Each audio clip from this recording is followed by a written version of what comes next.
Movie की शुरुआत में हमें एक चर्च दिखाया जाता है जहाँ के पादरी को अजीब सी बॉडी नजर आ जाती है क्योंकि इस बॉडी को एक एंजल की तरह सजाया गया था।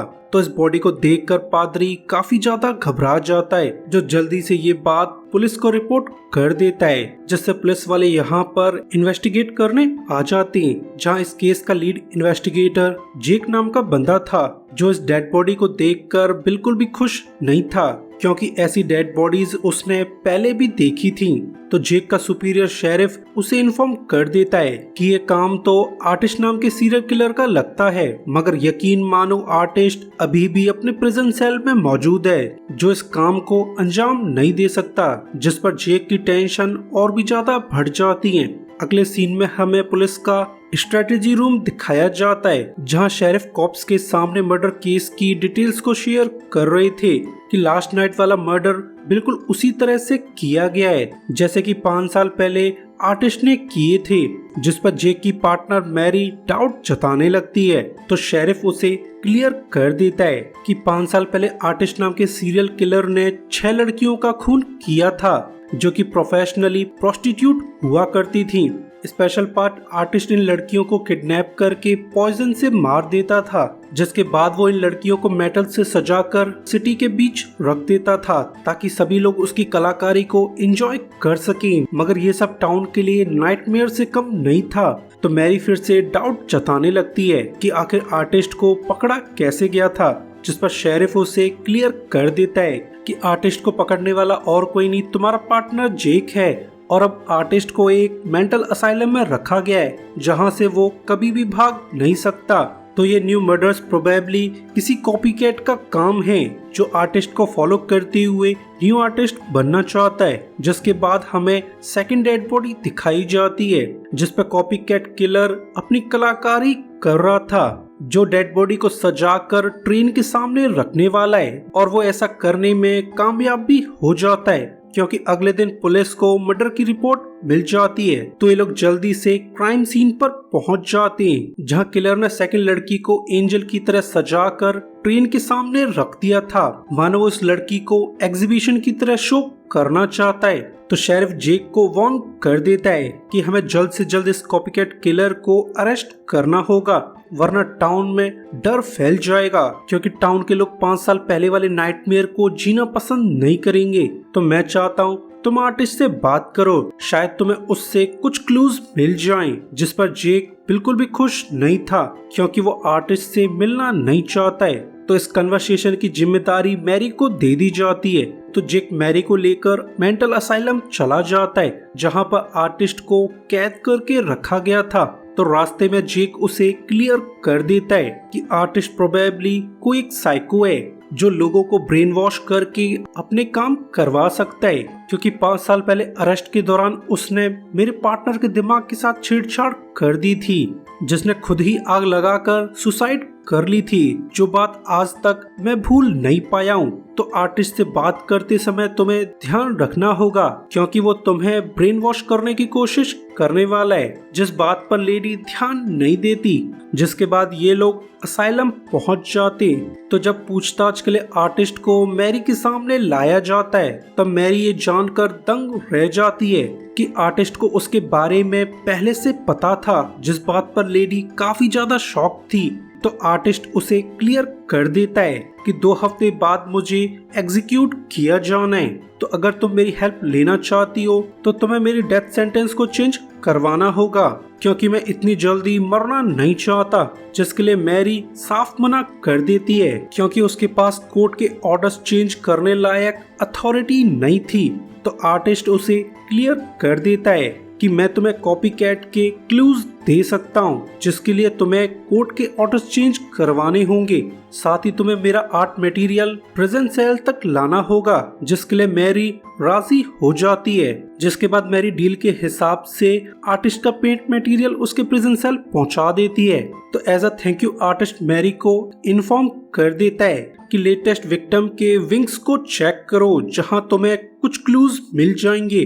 तो ये जल्दी से मॉर्ग चले जाते हैं, जहां इन्हें विंग्स को चेक करने पर एक नेल पेंट का ब्रश मिल जाता है, जिसे देखकर लेडी काफी ज्यादा शॉक थी, क्योंकि ये स्पेसिफिक नेल पेंट तो 5 साल पहले ही बिकना बंद हो चुका है और लेडी को अच्छे से याद है कि इस पेंट ब्रश को वो खुद ही यूज किया करती थी, यानी ये ब्रश मैरी के घर से चुराया गया था, जिस बात पर मैरी काफी ज्यादा शॉक थी।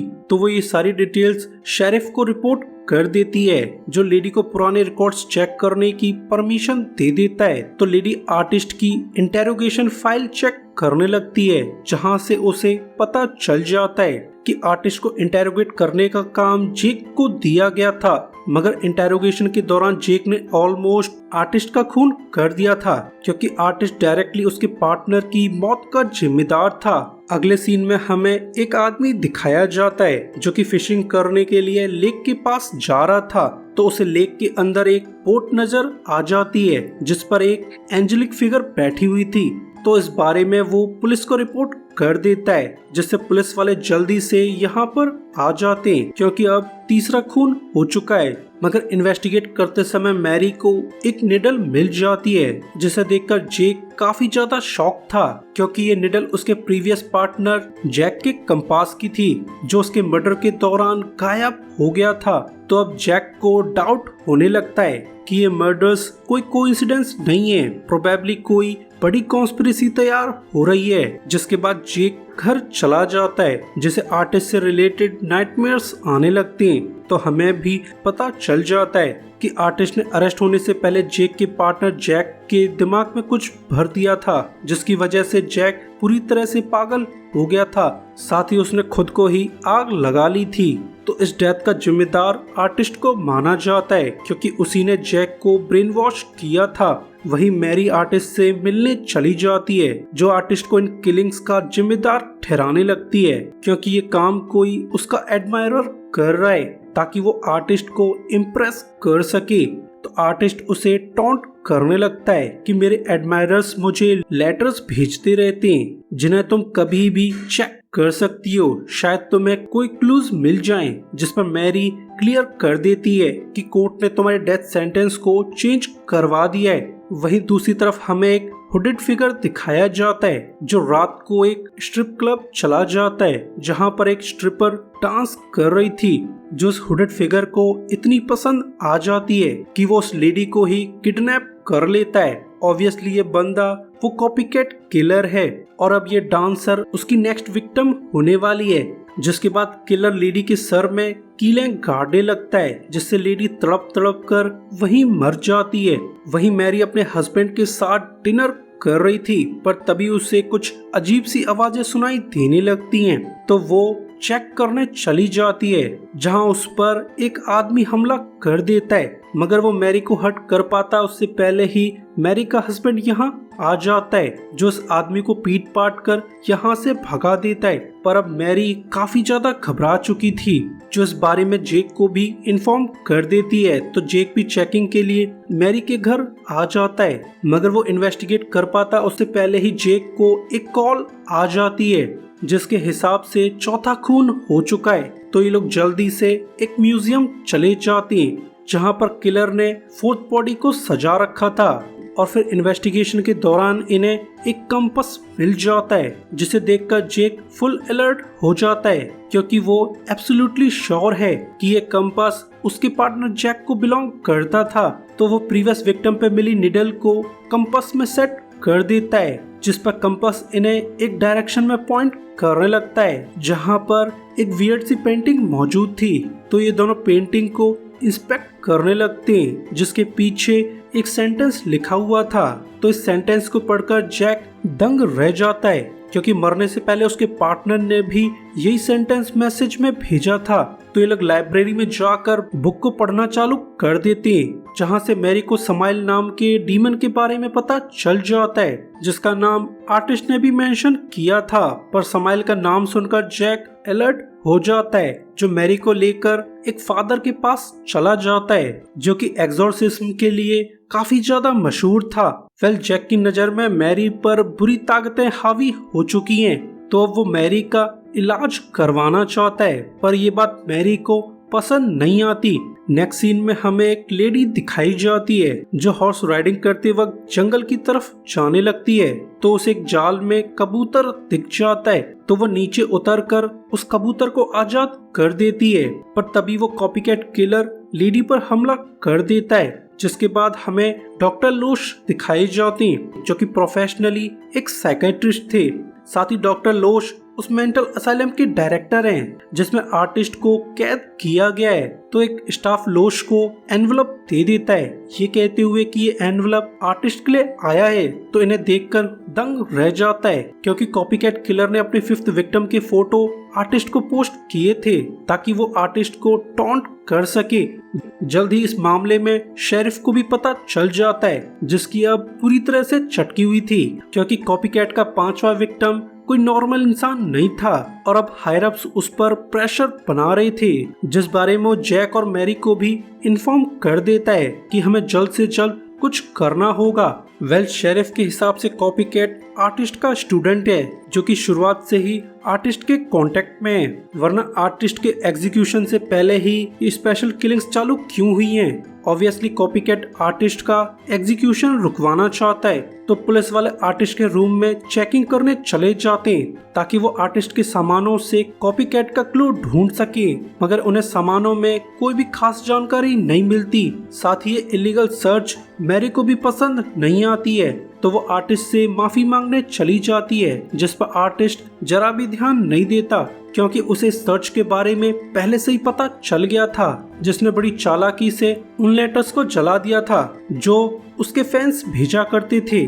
तो ये बात जानकर मैरी काफी ज्यादा अपसेट थी।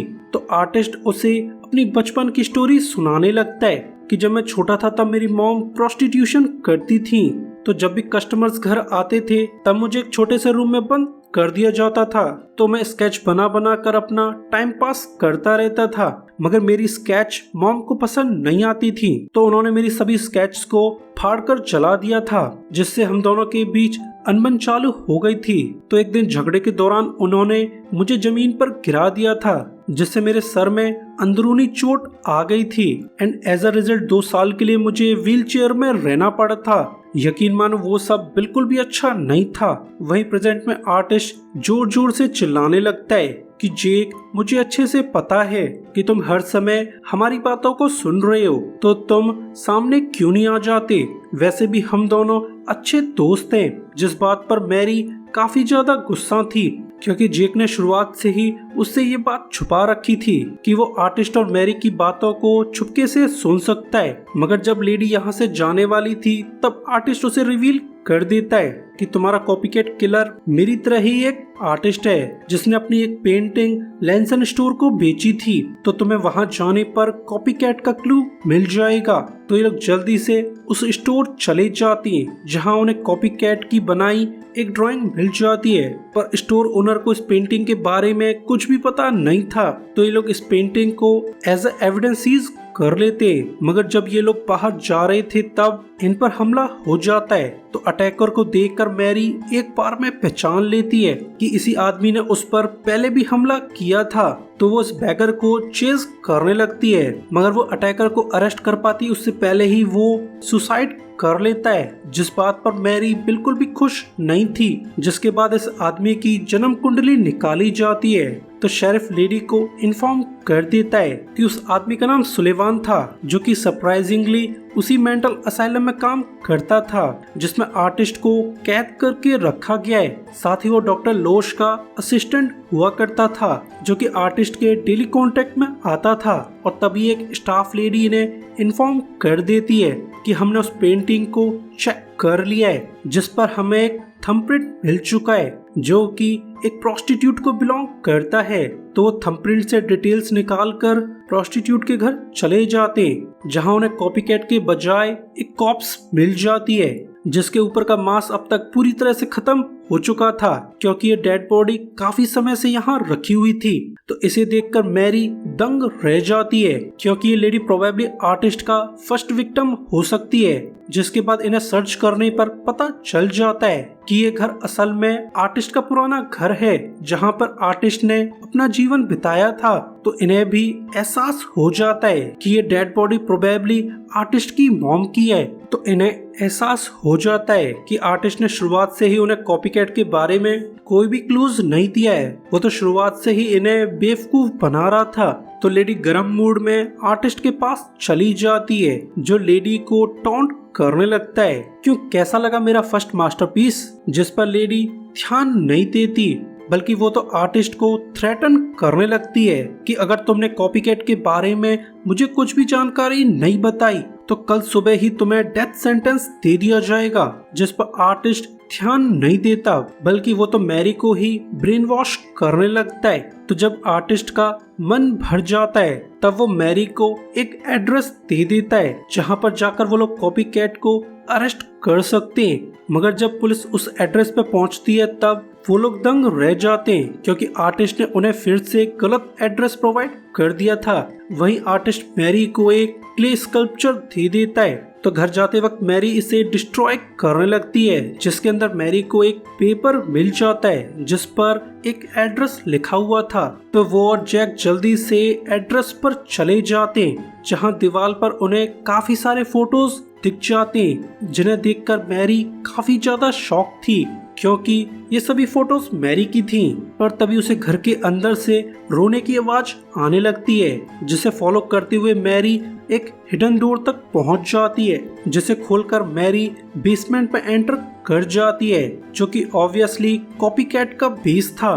तो वो रोने की आवाज को फॉलो करते हुए अंदर चली जाती है जहां उसे एक जगह पर गवर्नर बंधी हुई मिल जाती है। तो वो जल्दी से गवर्नर को आजाद कराने लगती है पर तभी यहाँ पर कॉपीकैट आ जाता है जिसे देखकर मैरी भी अलर्ट हो जाती है। एंड सरप्राइजिंगली ये किलर और कोई नहीं जैक था। तो ये देखकर मैरी दंग रह जाती है कि कॉपीकैट किलर जैक कैसे हो सकता है। तो जैक मैरी को क्लियर कर देता है कि मैं तो जैक के बजाय आर्टिस्ट हूँ, जिस बात पर लेडी काफी ज्यादा कंफ्यूज थी। तो हमें पता चल जाता है कि जब आर्टिस्ट बचपन में गिरा था तब उसने साइकिक पावर्स को गेन कर लिया था जहां वो किसी भी पर्सन का स्केच बनाकर उसे कंट्रोल कर सकता था। और यही हाल बेचारे जैक का भी है जिसे शुरुआत से ही आर्टिस्ट ने कंट्रोल कर रखा था और रिसेंटली हुए सभी मर्डर्स को आर्टिस्ट ने ही जैक के थ्रू करवाया है ताकि वो इन मर्डर्स के थ्रू टाउन में डर पैदा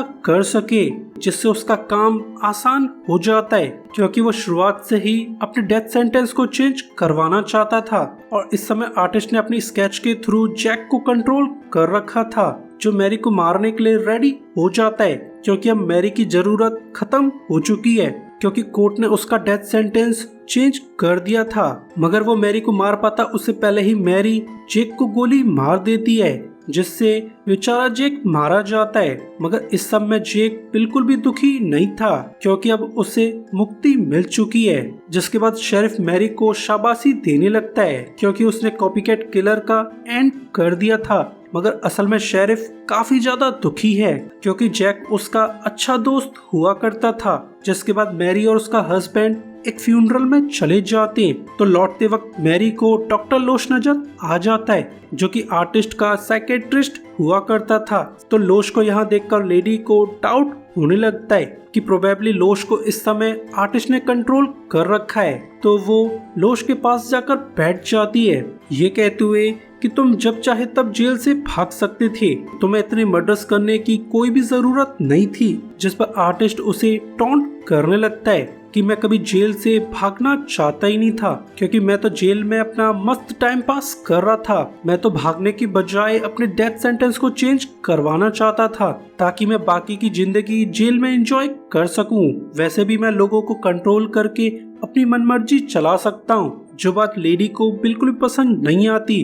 तो वो आर्टिस्ट को टॉन्ट करने लगती है कि तुम जल्द ही जैक के पास पहुंचने वाले हो, जिस पर आर्टिस्ट काफी ज्यादा कंफ्यूज था। तो लेडी उसे क्लियर कर देती है कि मैंने तुम्हारे साथ समय बिताने के दौरान नोटिस कर लिया था कि तुम्हें पेंसिल चबाने की गंदी आदत पड़ी हुई है, जिसका मैंने फायदा उठा लिया है क्योंकि तुम्हारी लास्ट सप्लाईज की पेंसिल में मैंने पॉइजन की ड्रॉप्स डाल दी थी, जिस बात का किसी को भी पता नहीं चलने वाला है। तो ये सुनकर आर्टिस्ट की पूरी तरह से चटक जाती है, जो लोश की बॉडी को छोड़कर वापस अपनी बॉडी में चला जाता है, जहां उसकी हालत खराब होने लगती है क्योंकि अब तक पॉइजन ने अपना असर चालू कर दिया था, जिससे आर्टिस्ट तड़प तड़प कर वहीं मर जाता है। यानी अब एक सीरियल किलर और डेविल का दी एंड हो चुका है। सो गाइस, वीडियो के लिए लाइक और सब्सक्राइब कर दीजिए ताकि हमें आपका सपोर्ट मिलता रहे। सो अभी के लिए goodbye, thanks for watching.